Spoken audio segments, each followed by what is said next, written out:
Welcome to Recap Nirvana, where every frame tells a tale and every twist deserves a rewind.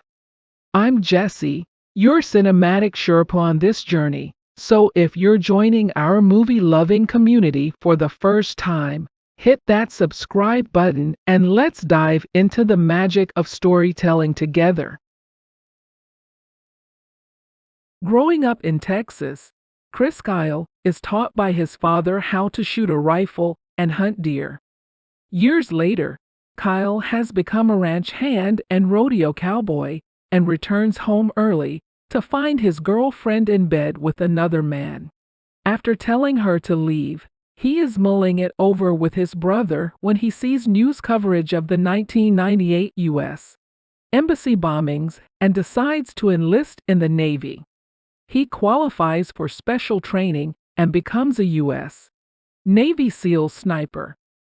Kyle meets Taya Studebaker at a bar, and the two soon marry.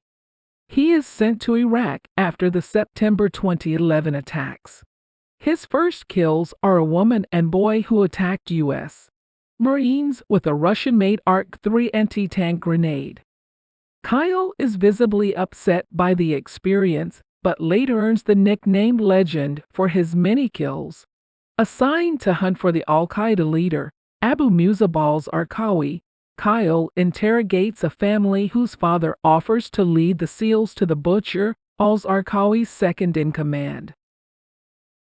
The plan goes awry when the butcher captures the father and his son, killing them while Kyle is pinned down by a sniper using a Romanian PSL sniper rifle. This sniper goes by the name Mustafa and is an Olympic Games medalist from Syria. Meanwhile, the insurgents issue a bounty on Kyle. Kyle returns home to his wife and the birth of his son. He is distracted by memories of his war experiences and by Taya's concern for them as a couple. She wishes he would focus on his home and family. Kyle leaves for a second tour and is promoted to chief petty officer. Involved in a shootout with the butcher, he helps in killing him. When he returns home to a newborn daughter, Kyle becomes increasingly distant from his family. On Kyle's third tour, Mustafa seriously injures a unit member, Ryan Biggles' job, and the unit is evacuated back to base. When they decide to return to the field and continue the mission, another SEAL, Mark Lee, is killed by gunfire. Guilt compels Kyle to undertake a fourth tour, and Taya tells him that she may not be there when he returns. Back in Iraq, Kyle is assigned to kill Mustafa, who has been sniping Army combat engineers building a barricade. Kyle's sniper team is placed on a rooftop inside enemy territory.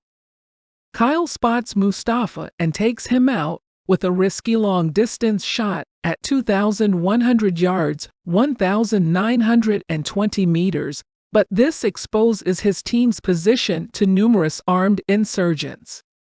In the midst of the firefight and low on ammunition, Kyle tearfully calls Taya and tells her he is ready to come home. A sandstorm provides cover for a chaotic escape in which Kyle is injured and almost left behind.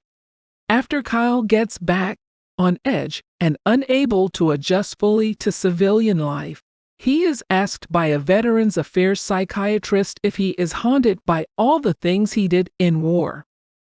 Implies that it is all the guys he couldn't save that haunt him.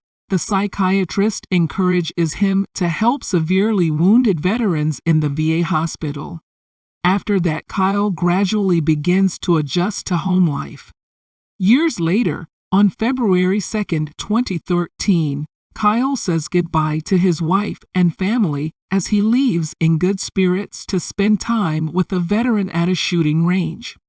An on-screen subtitle reveals, Chris Kyle was killed that day by a veteran he was trying to help, followed by archive footage of crowds standing along the highway for his funeral procession. More are shown attending his memorial service.